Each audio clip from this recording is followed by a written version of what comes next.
Hi, I'm Andy LeGrand. Welcome to our program. Today we're going to plug into an electrifying topic and learn how to avoid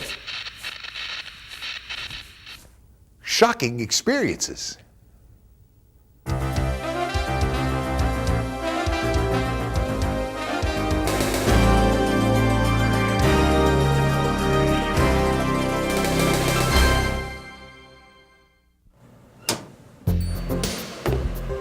Electricity is all around us.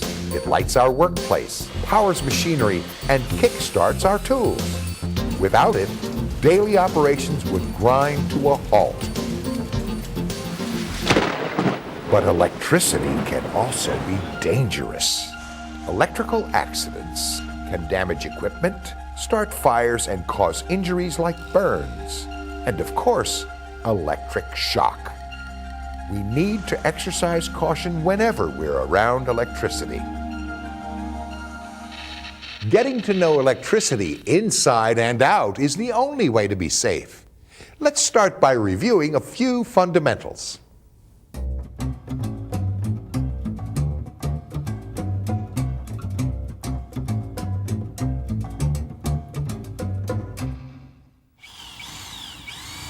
Current is the flow of electricity, which is measured in amps. Most household and industrial lines can safely carry 15 to 20 amps. Electrical lines can hold more current if their wires are thicker. It doesn't take much current to cause a serious injury. In fact, contact with the amount of electricity needed to power this Christmas tree bulb can be fatal if it passes through a person's heart. Volts is another word we hear a lot about. Volts measure the force behind the current that is flowing.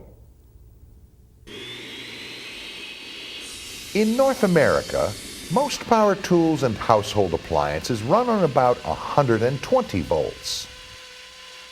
Equipment requiring more power often operates on dedicated lines.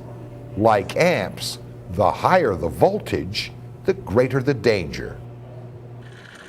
Let's take a look at the electrical system and learn to work with it safely.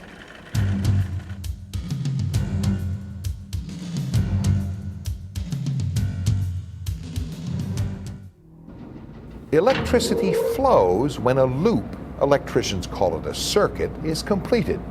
This loop is the uninterrupted passing of electricity from the power source through the equipment and back again. When the circuit is complete, our tools and machinery are powered up and ready to go.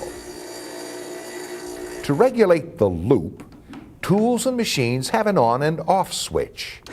When the switch is on, the circuit is complete and electricity will flow. Moving the switch to the off position breaks the flow of electricity and stops the equipment from running.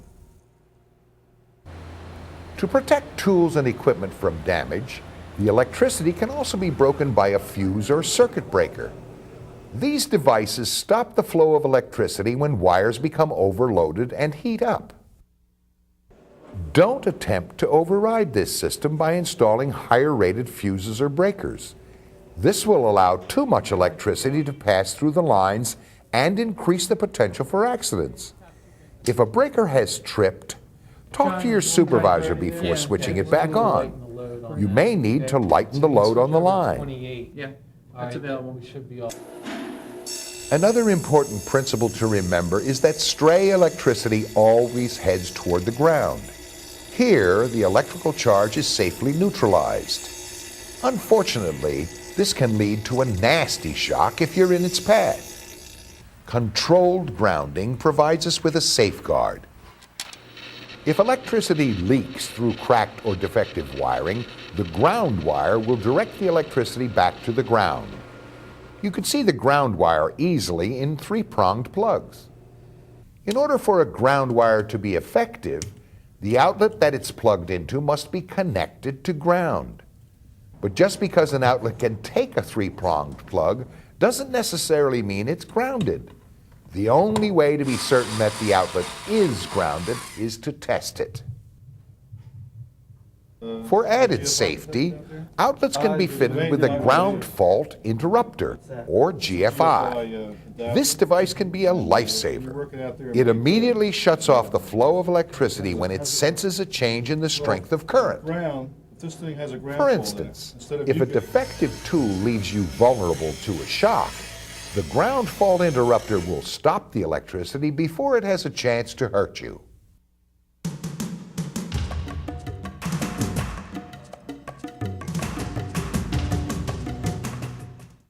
Following safe work practices is critical to working safely around electricity. To begin with, we need to remember that electricity can be dangerous, just like the signs say. Electrical hazards most often result in fires, shocks, and burns. Be on the lookout for the conditions that can cause these problems. A number of accidents are the result of faulty wiring. Before plugging in a piece of equipment, check the insulation on all power cords for cracks and other defects. Report any problems and have damaged cords replaced or serviced immediately. Don't overload circuits. Drawing too much current will cause the wiring to heat up and increase the risk of an accidental fire. Limit the use of extension cords to temporary setups, and be sure to choose an extension cord that can handle the amount of electricity you're going to use. Drawing too much electricity through an extension cord will cause it to heat up. Overloading the cord may result in cracks and other defects which can lead to shocks or even fires. Remember that all electrical equipment should be properly grounded. If you're using an adapter with an old 2-prong outlet, don't forget to connect the ground wire. Never alter 3-pronged plugs to fit into 2-pronged outlets.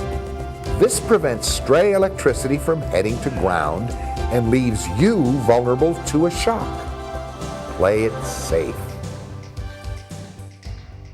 You also need to exercise caution when selecting electrical equipment. Use double insulated tools whenever possible. They have built-in protection against the hazards of shock. In the event of a problem, the special safety shielding inside these tools conducts stray electricity away from you. Sometimes equipment may appear to be working properly, but when you take a closer look, you may find a problem. For instance, a machine with damaged connections can throw off tiny sparks. Be careful. Sparks can start a fire. Tell your supervisor about any problems and contact a repair person. Unless you're qualified, don't try to fix it yourself. Qualified workers who need to open up machinery regularly disconnect all power sources before making repairs or adjustments. This means practicing proper lockout-tagout techniques. If a machine has been locked and tagged, don't try to restore power before all the necessary repairs have been made. And never override special safety devices like electrical interlocks, which keep the machine from turning on before it has been properly unlocked and tagged. Consult your supervisor if you have any questions about lockout-tagout. Wherever you're working with electricity, you need to have enough light to see what you're doing. This is especially important if you're working on energized parts. Never reach blindly. What you can't see can hurt you. If you're making a repair, take the time to bring a light over so you can see what you're doing.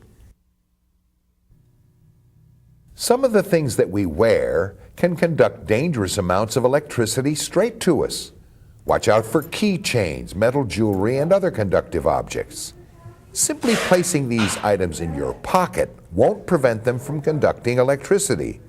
If you're working around energized lines or machinery, the best course of action is not to wear conductive articles at all.